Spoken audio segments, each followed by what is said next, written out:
the one innate ability of the United Kingdom and the European bureaucratic elite have been able to hold on to is the manipulating of the political process.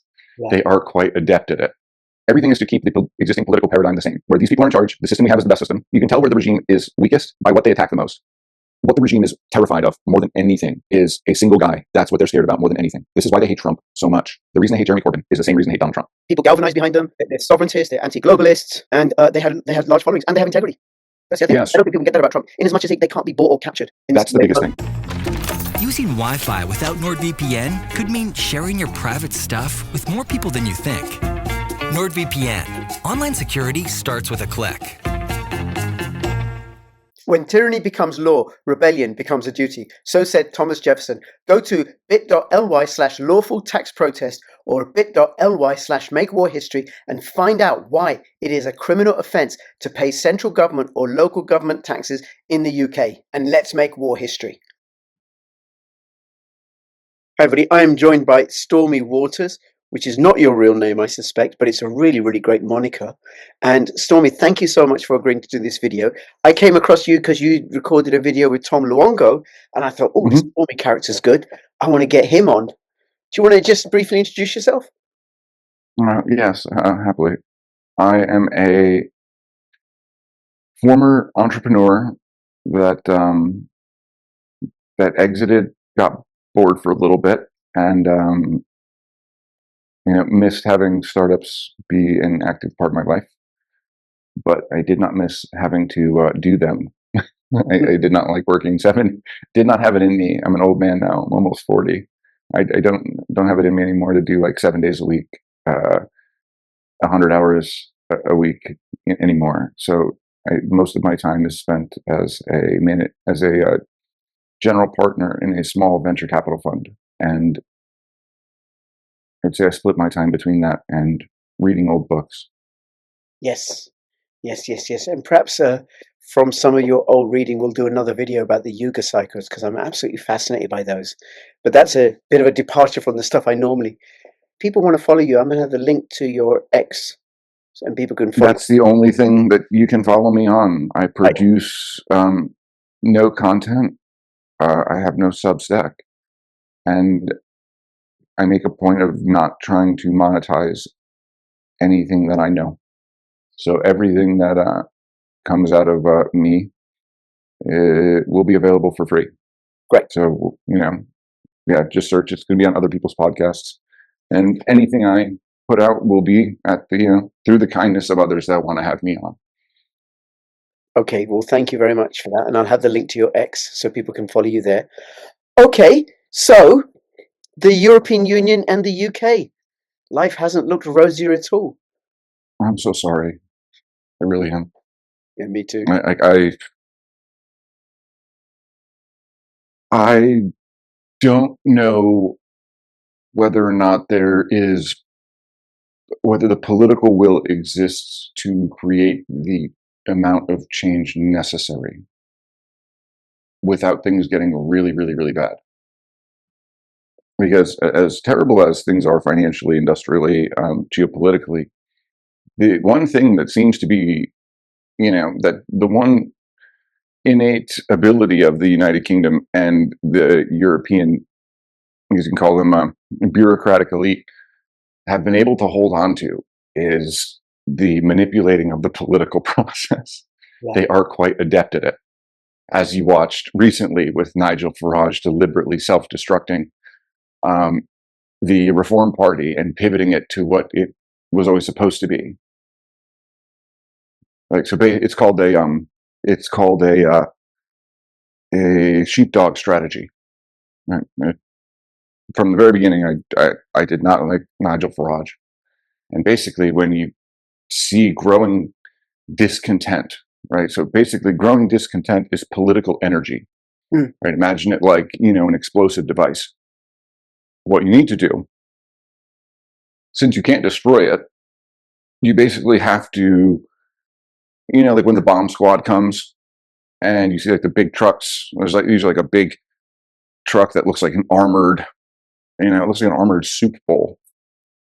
And they can't, turn the bomb into not a bomb anymore. That process is irreversible. So the only safe way of disposing it is to detonate the bomb in a safe place, in a safe environment.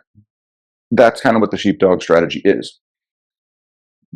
Right. Nigel Farage is Bernie Sanders, right? There was a lot of growth after 2008. There was a tremendous amount of resentment on both sides. Luckily, the Republican Party is nowhere near as skilled as the Democrat Party at executing, political machinations. But you saw Bernie Sanders go across the country, and particularly target the people who are most politically, who are the most political liabilities for the regime. And that would be the people that were either in college or recently graduated college and basically straddled with this tremendous amount of student loan debt that they got, trying to get degrees like they were told to do, right? They were told all their life, you have to go to college and you have to get a degree or else you're not going to get any good job. And once they got that degree, within, months, the economy was detonated, and all those jobs that they got, that they burdened themselves with all that debt for, were gone overnight. But their debt, thanks to Mr. George W. Bush, the administration prior, may as well be as indelible of a mark as the color of your skin. You can't change it. Yep. Student loan debt is not expungible through bankruptcy. You can go to prison and your student loans are not going away. You could go all the way to 65, 70 years old. Now, if you still haven't paid, your Social Security will be docked for your student loan payments. Wow. It is debt you cannot get rid of without paying it off, and it accrues just as fast as anything else with compound interest. So you've basically ruined this whole generation of children's lives. The ability that they have to achieve any prosperity remotely close to what their parents enjoyed. And most importantly, it's about expectations, what they were led to expect and told to expect their entire lives. You've just basically, to say pulled the rug out from underneath these people isn't a good enough analogy if you explain, until you explain, yes, I pulled the rug out from them and that caused them to fall and smash their head on the counter. And that's where, rug pull is too ubiquitous of a term now to accurately describe how hurt, these young people were. Right. So then Bernie Sanders was set up Yeah. to lead You're already starting to put it together. Yeah. To lead them into the warm embrace of Hillary Clinton when he gave up. But you can't tell them that's going to happen. Yeah. You have to say, we are a different thing. Right? That's why he was we want a revolution. We're going to do this. And he spent most of the time criticizing not the Republican Party, but the Democrat Party, because it was very important. You're wait a second. If I vote for you, I have to check the D box, right? Why are you spending all your time attacking the people whose box is the same as yours? Because he needs you to believe that he is a different thing. And as he gets you to follow along, when they yank Bernie away, you're still stuck in the D box. Yep. And that was the plan all along. Because what nobody bothered to tell anybody is that the Democratic Party has, it's a corporation. All of these political parties are structured as corporations. They have corporate bylaws and governing documents from the day that they're set up. And in the governing documents of the Democratic Party is something called super delegates. Yeah. Right. So there is 5 or 6 unnamed people that possess a vote that, combined, these 5 people combined is more votes or has more voting power than the rest of the Democrat constituency in its entirety. So Bernie Sanders trying to defeat Hillary Clinton for the nomination was never going to fucking happen because there wasn't going to be a fucking vote. There's actually never been a vote. They just never bothered to tell you that because you just assumed that there was. You assumed that, as you've been voting all these years, lifelong Democrat, I vote in the Democratic primaries. Sure. Just because they didn't come out and tell you that, yeah, that doesn't actually do anything, you never bother to check. Okay, Like so if let's say if you and I have sorry, hold on. Mhm. Forgive me for interrupting you. I want to bring it back to Europe, right? I get it, right? So then what you're saying is okay, Nigel that's Farage, Nigel Farage. Yep. he's taking the disaffected traditional conservatives, Uh-huh.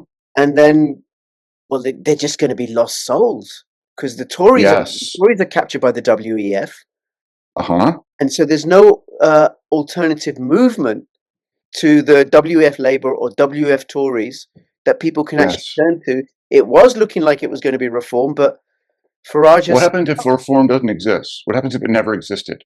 Where do you think these disaffected people would go? They would go into the traditional Tory party and tear it down to the studs and rebuild it in their image. How do you stop that? You give them something else. Like you have to get them away at that point. yeah, and then collapse that thing. Okay. Exactly. Yeah, and then I saw how in the UK, and I said this on my shows, that Rishi Sunak is going to do such a god-awful job, deliberately do a terrible, terrible job to give Keir Starmer's Labour Party an unassailable lead, and that they're going to be able to Yes. do all kinds of draconian, anti-authoritarian, WEF-sponsored legislation, which is what they've been doing. The WEF is kind of, I think it's misunderstood. Okay. So believe it or not, my friend, I have been invited to speak at the WF on 2 occasions. Mhm. And I can tell you firsthand that, well, I don't know what I can say in this program and what I can't, but this is on ODYSEE, right? It's going to be an odyssey. Cool, yeah. Everybody at the WF is a bunch of fucking retards. Like a level of corporate mouth breathing that is only possible in those rarefied environments. Because to give you an example, Yeah. they have somebody like me on an innovation panel. Tell us all about the innovation. How do we innovate? And you're sitting there looking across a room at a bunch of people that have never built a goddamn thing. Right? Yes. They have no responsibilities. Right? They've never led an organization. They've never done anything hard. And you know that as you're saying the words that you're up there to say, that nobody cares. Like they're not actually listening because they want to hear your opinion. They're listening because Edelman PR set out a narrative that, like for blockchain, for instance, you remember when blockchain, like 2017, 2016, right? They were having blockchain technologists come and fucking speak to the UN. I was one of those people. Did anybody in the UN give a shit about blockchain? No. They just knew that that was what they were supposed to be caring about. Oh, this is the thing we're supposed to be paying attention to, right? This is the thing we're supposed to be, like, we need to be seen looking interested in. I don't actually need to hear these people talk. I just need to be seen that I'm listening to these people, right? That's what it is. If you want to understand what the WEF is, right, you need to understand a company called Edelman PR. And all of the things that get ascribed to Mr. Klaus and that organization as a whole could largely be attributed to a much smaller organization called Edelman PR. And this is a PR company so evil and so shadowy that you probably never heard about before. But every single government is a client. Every government that matters is a client. Why are some of the most repressive regimes in the world, ours included, why are they a client of a PR firm? They're not Coca-Cola. What branding and messaging could they fucking possibly be doing? Well, Build Back Better. Where did that come from? I thought it was Edelman PR. Edelman PR, right? Okay. And why were all those leaders across the West saying it? It wasn't because of the WEF. It was because every single one of those governments is a client of Edelman PR. Where Build Back Better? Same place. Literally the entire COVID. So there's COVID, the operational thing, what happened, right? Like the policies that they needed to put in place right? We call it like the actual like soup and nuts of COVID. And then there was this other thing that layered on top of it that allowed it to happen, which was this fantasy world, and it was complete, right? You had villains, you had heroes, you had existential threats, right? You had safe places. I mean, it was like you could grab like a Lord of the Ring book or any story that you're familiar with, any movie, and you will recognize, if you just go and pull up, like, you could get any, Cliff Notes book on on screenwriting, and you'll read a book on screenwriting, and you'll notice, like, holy shit. Because you got to think, there's what, 350 million people, actually 450 million people in the Eurozone. That's a lot of bureaucrats. Yeah. But you, a citizen of the UK, I bet you could tell me the names of health bureaucrats, or like the good prime minister, or the good parliamentarian member, right? Yep. Like, they would make these little heroes. And everyone else in countries that have that really should not even care, shouldn't know the name of anybody in the government of Lithuania, right? They made casts of characters. It was brilliant. All right, so they literally created a fantasy. Edelman PR, I say, is evil because they're good. They're really good at it. And the most important thing that happens at the WEF every year is something called the International Trust in Media Barometer. They've been doing it for 20 years. So they measure the trust, like this whole like trust in institutions. Yeah, the term trust in institutions came about because Edelman PR has been secretly measuring it for 20 years. Right? They've been gaming out what to do when people turn away. They've had time.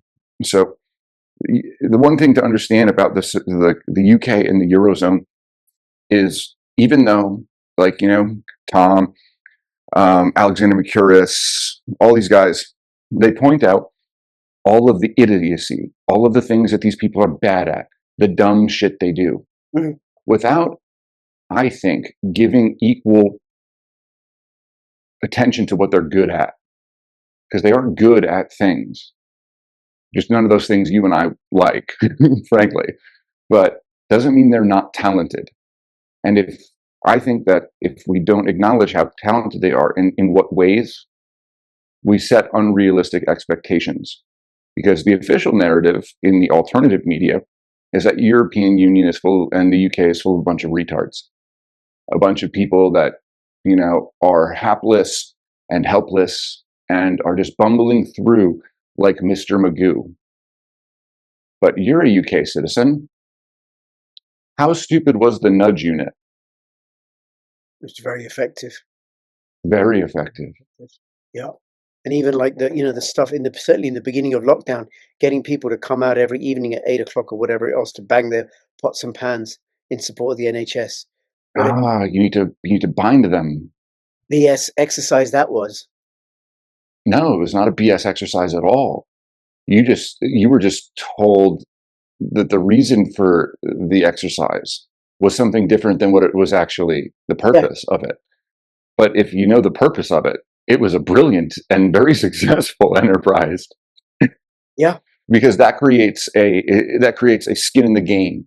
They are helping. I'm banging pots and pans. Like, we need a ubiquitous activity that everyone can do, that has the most buy-in, that makes people feel like they are contributing. Because, like, let's say if you build a product, right? Like, let's say you're an entrepreneur, you build a product. You could roll out, like, okay, this is my product. I know I'm the entrepreneur. I created this. This came out of my brain. I'm going to do this feature next, and this feature, and this feature, and this feature next. I have the next 5 years of this company totally roadmapped. So do you want to invest, Stormy? I'm going to say, absolutely not. Not a chance in hell, because you're going to go out of business. But I have every single thing planned. And I would say, well, that's probably why you're going to go out of business. And I'm going to invest in the guy that doesn't know what feature he's going to roll out next. He's going to say, I'm going to put my product in the market. And when it gets a little traction, I'm going to start surveying those users. Right? So you got 1,000 users, and a survey lands in your inbox, and it's like, hey, what 5 things do you hate about my company? Like, what just drives you nuts? Like, what do you hate about my product? Tell me what you hate. Right? And I'm going to collect those 1,000 surveys. I'm going to stack rank them. And that is my roadmap for the next 6 months. Right? And then when I'm done fixing all those things, right? Like 80% of people hate this. Cool. First thing to get done, boys. 20% of people hate this. Next thing. I'm going to go back out and I'll take that 80% group and I'll say, hey, we fixed this thing that you said you hated more than anything. Do you mind trying it out for us and tell us whether we did a good job? Right? That would generally cost me a fuck ton of money because I would have to pay people to beta test it and do QA, right? Pen test it. So now I have a bunch of people doing my pen testing and doing my quality control stuff for free. I don't pay any of those people. In fact, they pay me because they're users of the product. But what happened in that user's mind? Well, I said that I didn't like this. And the company of the product I used reached out to me and said, we hear you. And then they changed it. And they made it how I wanted it to be. In your head, that's part of your company now. Like, that product that you use is now part yours. You made a part of that product the way it is. And you are no longer a user anymore. You are a zealous advocate. You are a one-man marketing machine. Because how many apps you have on your phone? Who knows? Probably a lot. How many of those apps are you going to recommend to friends? Probably none. But if you had played a part in creating one of those apps, I bet you'd tell everybody. Yeah. And I bet every app on your phone, you didn't just like, you know what? Like, I go to the grocery store and I have a list and I go get those items. But every now and then I will just, go up and down the aisles and see if anything catches my eye. But you want to know what? You have never gone up and down the aisles of the fucking app store, have you? Nope.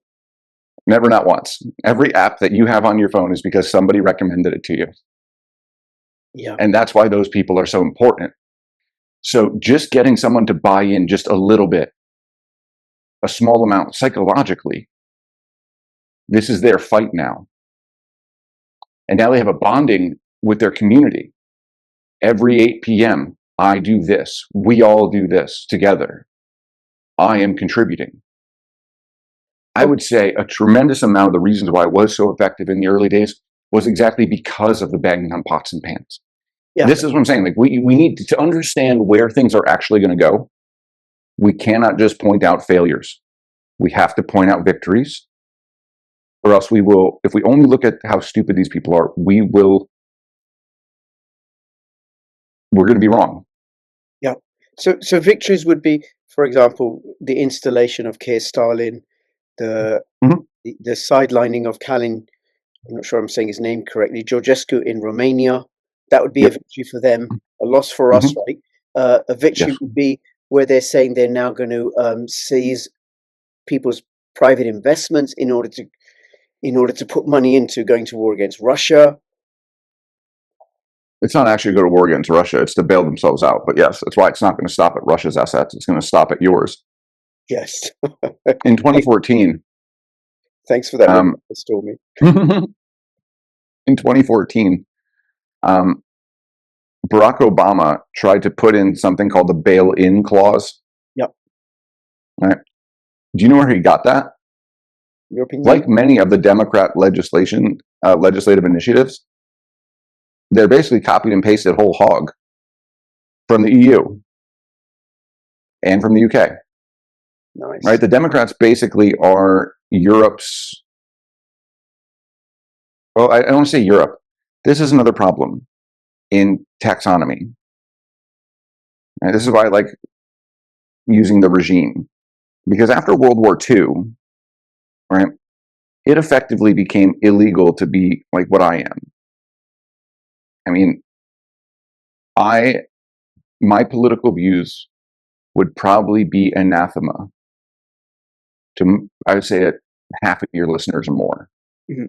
even though they are very, like, anti the current thing. The libertarians, whatever. Mhm. A libertarian would probably call me a bunch of mean names, a bunch of scary names, a bunch of scare words. Because after World War II, it effectively became illegal to be what I am. Right?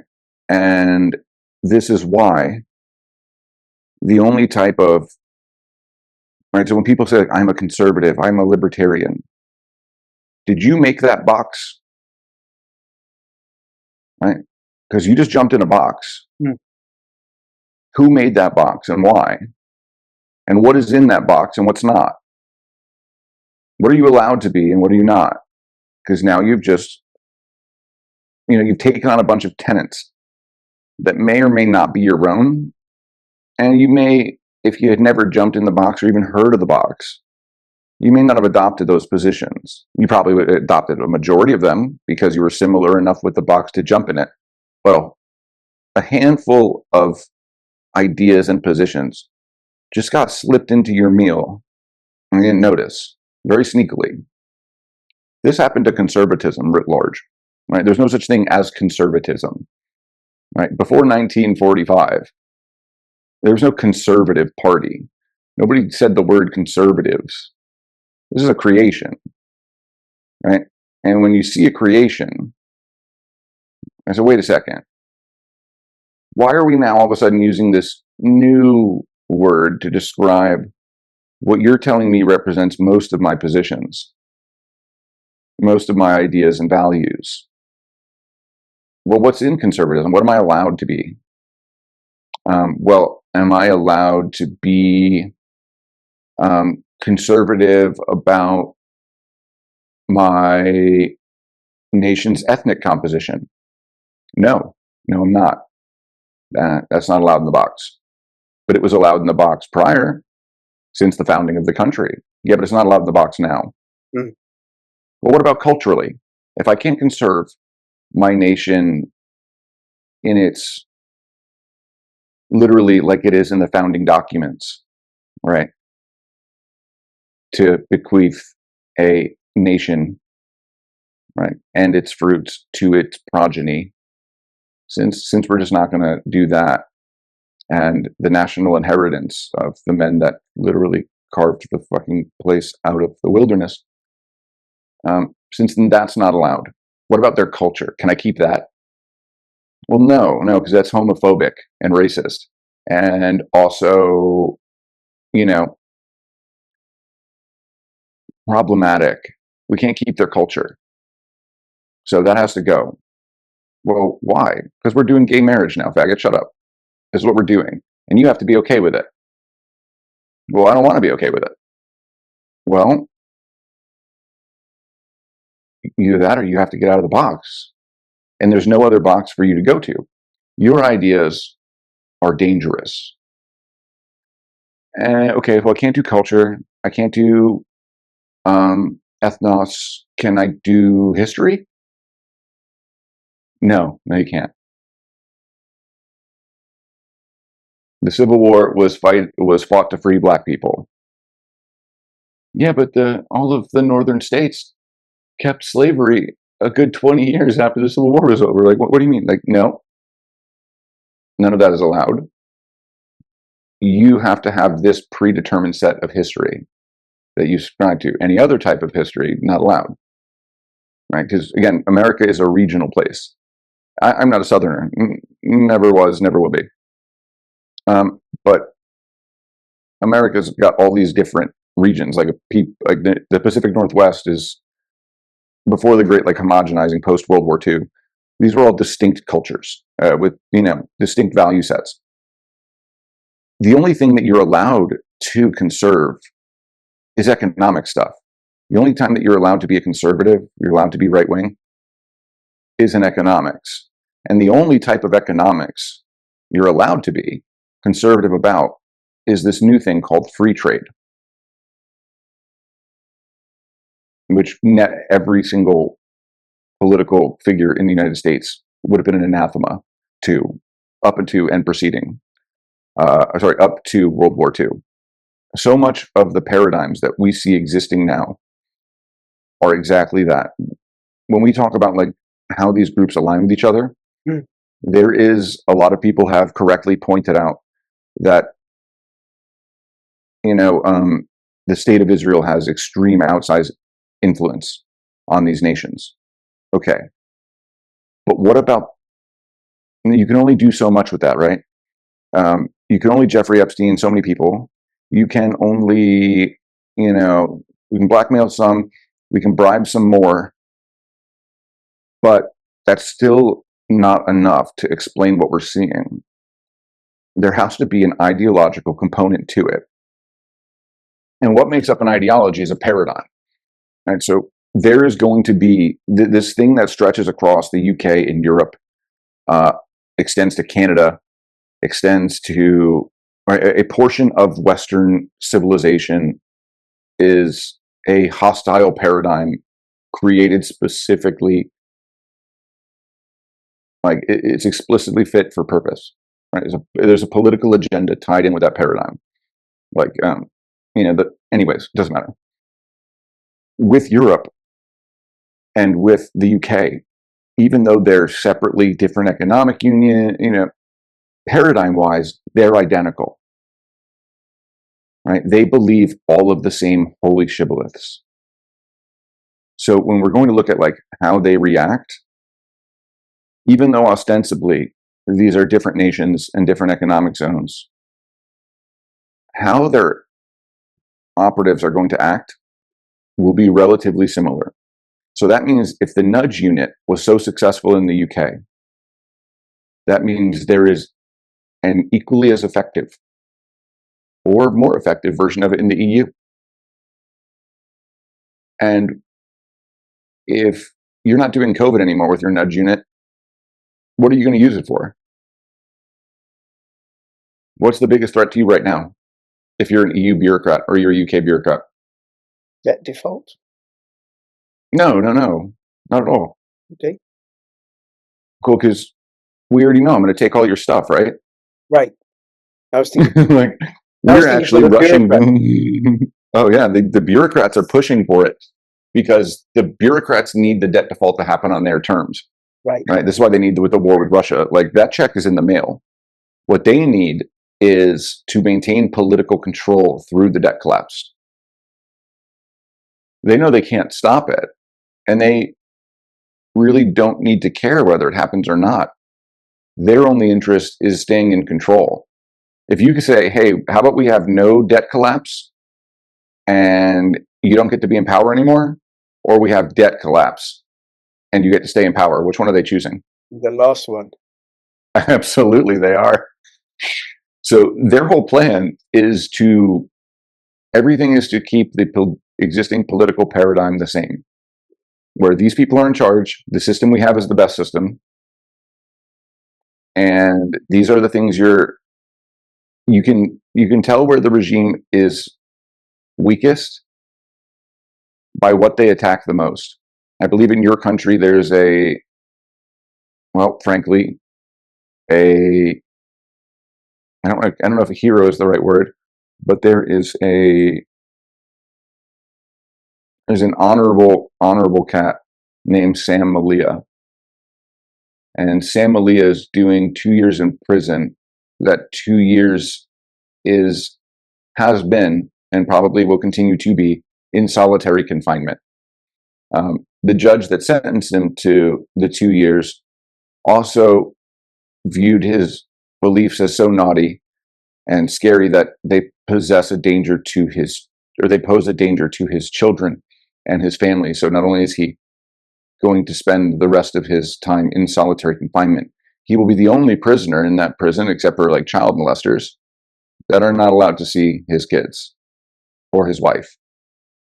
And then the judge saw fit to sick child protective services on his wife, and they're currently trying to take his kids away because if you can harbor such a terrible idea criminal in your house, then this house is obviously not a safe place for children.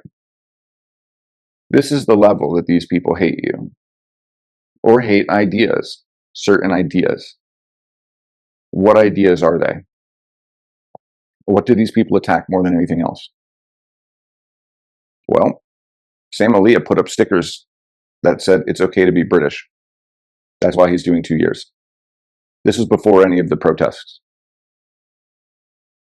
I mean, you could say like, well, during the protests, there has been, they've been extra crazy and cracking down extra hard because they're trying to scare people to not protest. That's true. Yep. But so far, none of the protesters have been sentenced to anything worse than Sam Aliyah was.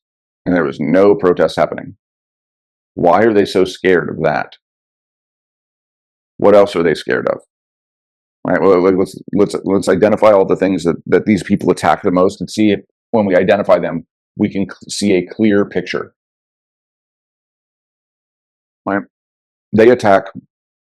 Look at the gentleman that just got pushed out of reform. Rupert Lowe. Yep. He's a sovereigntist. Would you say exactly? But I wouldn't say that represents all of his ideas. What difference do you think there is between him and, let's say, Jeremy Corbyn? Actually, not a lot. Exactly.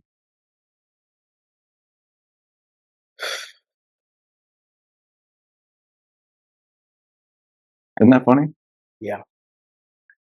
And would you say that the attacks on both of those two were unprecedented, or not unprecedented, but without recent precedent or recent parallel? Have you ever seen them go that hard against anybody? Absolutely. I mean, the way they went hard against Jeremy Corbyn, because people united behind him. Mm-hmm. Because I think he has integrity, and he's not captured. Same with Rupert. Mm-hmm. And the thing that I don't understand. So you can see what's his name? George Galloway. Yeah. Well, he's been sidelined. And I also think he's sidelined himself quite a bit, because he's had to take on all these beliefs that he didn't used to have. Yeah. Right. So, like, the reason he is so pro immigration, but he's anti all these other things that these other two gentlemen that we previously listed were not. I think is because, or why he changed his opinion on that, is because if I took all of his positions as they were, right? So what did he want? He was very anti, and really, you could say all of these men would be like anti-Zionists, but would they? Do you think that they still would be if Zionism didn't exert the control that it does on your country? Possibly, out of a compassion for what it's doing to Palestinians. I don't think that they would be able to do that. That's my point. Right. Same thing with America. Right. The fact that the Zionists are doing this to these poor people, like literally forcing us, you're going to bombard us with Holocaust porn our whole lives. You're going to baste us in it. Right. You're going to make us, have like, restructure our faith systems and place Adolf Hitler in the role of Satan, and you are going to cast the Holocaust as the worst atrocity in the history of humankind. Right? So if you do that, if you condition us again, that basically anything that remotely smells of genocide creates a visceral reaction in the Western world, and you think you're going to get away with doing a fucking genocide on and for all of us to see on TikTok? You're just, anyway, it's going to be a tremendous amount of problems. So these people agree on everything except for Galloway recently changing his tune on immigration. If you look back at what he said before, that was not the case, because what is unskilled immigration? What is migration? Oh, that is a destruction of domestic labor value, isn't it? Yeah. There's no way to view what that is as anything else than, it's not racism, it's not xenophobia to not want to get fired from your job or forced to work for less. Yep. Right. So there is as much, and if you actually look at like Lowe, right, what his criticizing of immigration actually is, it would be identical coming out of Galloway 10 years ago or Jeremy Corbyn 5 years ago. There's very little daylight between all these people. But the one thing that they represent is that they're strongmen. Right? Like, I just listed three people from three different political parties. Yep. With ostensibly three different belief systems. Well, Corbyn and Galloway are the same. Yep. But they're all, I guess you can call them, like, I hate the term strongman because it's not applicable in this sense, because they're all rather small and reserved. But what the regime is terrified of more than anything is a single guy. That's what they're scared about more than anything. This is why they hate Trump so much. The reason they hate Jeremy, and this will be hard for anyone to really, anybody that's just tuning in may balk at this really hard. But the reason they hate Jeremy Corbyn is the same reason they hate Donald Trump. Yep. Yep. People galvanize behind them. That's the thing. They're sovereigntists, they're anti-globalists. Mm-hmm. And they had large followings, and they have integrity. That's the other thing. Yes. I don't think people can get that about Trump, in as much as they can't be bought or captured. That's the biggest thing. Most politicians can. Do you know who the Gracchi brothers are? The who brothers? Because the Gracchi brothers in ancient Rome. No. Because I think that Europe and the UK are kind of in their Gracchi brothers. We can talk about central bank digital currencies. We can talk about all of these things that the existing political system is going to try and exert on your people. Right? But what happens historically when governance structures try and do this? People rebel. Because I think the war in Europe and the war in the UK is going to be the regime against the strongman very quickly. Because if you disenfranchise people politically, which you very much are, I don't think that any attention should be paid to politics in the UK or Europe. I really don't. Right? Because let's say like AfD does all this stuff. Let's say they win. Germany may not. This may not apply in Germany because of, I don't want to say because of how rule followy they are, but all of the other European countries, if a person gets elected that they don't approve of, they'll just annul the election. They'll just say Russian collusion or whatever it is. Yeah. Right? To understand like what forces to bear that they can bring, check out NATO's cognitive warfare unit. They were dumb enough to put out a couple policy papers once and a training manual one time. You flipped, the Gray Zone did a great job of reporting on it. You flip through there and you'll be like, well, fuck. So we're not going to vote our way out of this mess. And I don't think that Europe and the UK specifically, I don't think it can. Right? Because Donald Trump, basically, I mean, the election in 2024 was a formality, was it not? Mm.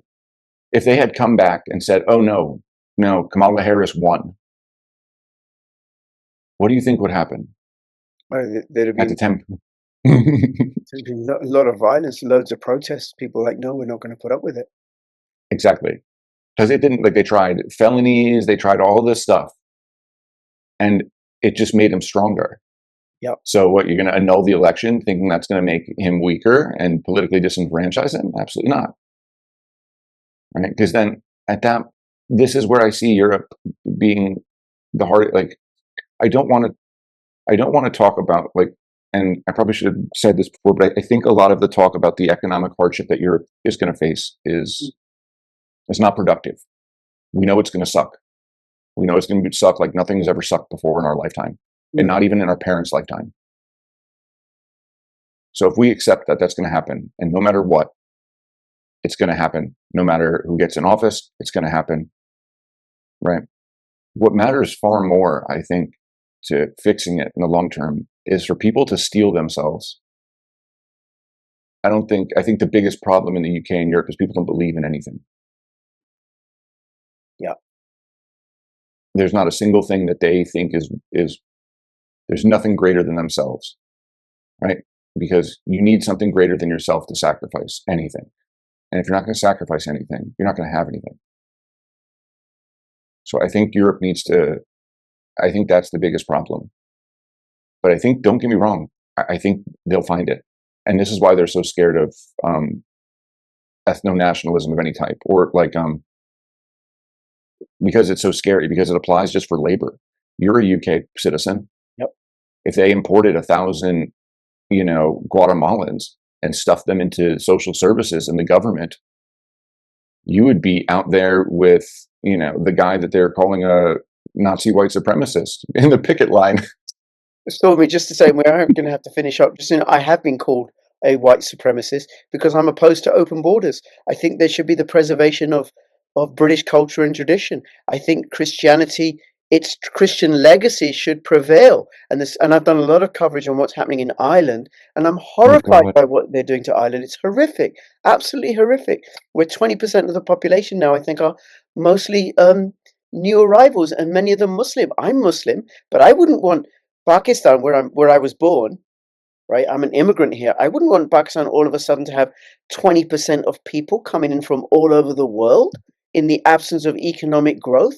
That will destroy Pakistani legacy and tradition. So I just see it as a form of genocide and a form of colonialism. And I joined the anti-apartheid movement when I was 18 because I'm up for a world where human beings honor human beings, all human beings, Christian, white.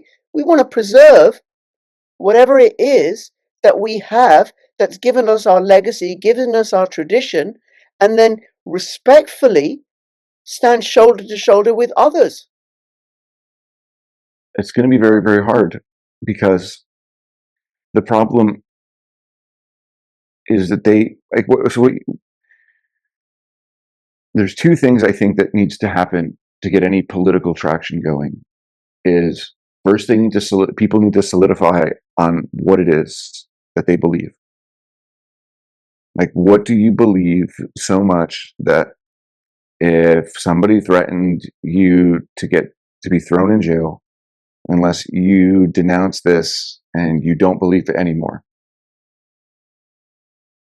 Right? What is a thing that somebody is willing to, that everyone is no longer willing to say, no, I'm not compromising on that. Fuck you. And when I think, are you familiar with Moore's law? Or sorry, not Moore's law, Rogers' theorem. No.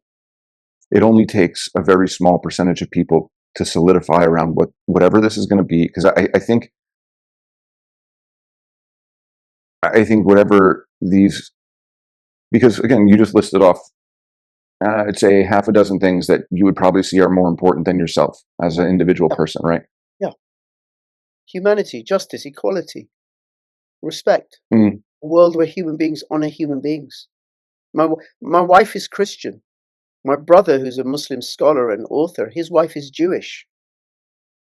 Oh, poor guy. No, lovely. I dated a Jewish girl for a really long time, and she's lovely. You dated the wrong one. But my brother's wife is taken. Stormy. He picked the right one. Then he picked the right one. Stormy, listen. I picked the wrong one. Yeah, that's right. They need to do that. They need to solidify around a thing that is worth the sacrifice for. Yeah. And then they need to solidify around a man. Everyone should look into Rogers' theorem. It's how fast an idea propagates throughout society. Originally discovered in technology adoption, right? To identify how fast a piece of technology will grow. Because that's important. You got to build you have to plan your runway, right? Yep. How much money do I need? How much, staff do I need? How many users am I going to have in a year from now? Turns out it's not just good at tracking the propagation of understanding and using a new technology. It's actually just as accurate of a predictor at how fast ideas propagate throughout a society. And a funny thing, everyone gets mad at Mr. Elon Musk, like, oh, Elon Musk is not doing free speech. I can't criticize the genocide in Palestine. Yes. Like, well, okay, are you seeing more about the genocide in Palestine than you were prior, even though he's still censoring? Yes, Yeah. you are. Yeah. Because Elon Musk is a tech entrepreneur. I know he knows what Rogers' theorem is. I know it for a fact. And if you know what Rogers' theorem is, you know that you don't have to let the barn doors open entirely. All you have to do is just meter it out and meter it out so you hit 13, 14%. Once 14% of a population knows a fact as solidified on this thing as truth, Yeah. everyone should go look at a chart. It goes parabolic. 14, 15% is the critical mass number. Once you pass that number, there's no going back. It's a one-way street from there on out. Which is So whatever the UK solidifies on as something that's worth sacrificing and worth being another Sam Malia, yeah. whatever that is, once it hits 13, 14%, it'll be like lightning. It'll happen so fast. Everyone will all of a sudden know the same thing. It's almost, it's miraculous. Okay, Stormy, we are That's going it. to finish up, and I'm just going to say that that explains why Tom, when he does his analysis on what's happening in a particular election, he'll look at 50, have they reached this threshold of 15, 16%? That's what he says. So I've never understood the thinking behind it. Thank you for all that you've provided, giving me plenty of food for thought. I look forward to having you back on again. Is there anything you want to say before we finish up? I would, yeah, think about how small that number is. Yeah. All right, this whole idea that you need to convince 51% of people. Right, I need 51% of people to believe what I believe so we can win in all the voting. It's a flawed strategy. Look at all of the political parties or the political groups, right, that have created meaningful change, even if you may not agree with that change. Right? You should look at the Bolsheviks. You should look at the National Socialists. You should look at the Spanish, the Frankists. These were all very small groups of people. Right? They're very small groups of people, and the thing that they had was a singular idea, not a complex idea, just a simple one. And all of a sudden, you watch their idea catch on overnight. So just because you're just a guy or a girl with an idea, knowing that you only need 10% of people, 15% of people is a hell of a lot less daunting and far more motivating than you needing 51%. Would that be correct? Absolutely. A lot more achievable. Exactly. Yeah. Stormy, thank you. I really appreciate you taking this time out to have this conversation. I will be in touch to arrange another time we can talk about the Yuga cycles, because I want to know more about that. I would actually love that, because I think that knowing the economics will only get you so far. Right? If anybody can look around today and say, it's just buying and selling that's moving things about. Right? There's a certain metaphysical current to things, is there not? Yeah, like that you're distinctly feeling in the last couple of years. Yep. Good man. We'll talk about it. All right. Thank you so much. I'll link to your X and people can follow you there. Happy to help. And just drop me the link whenever this drops and I'll promote it. Thank you. All the best. Bye-bye. Bye.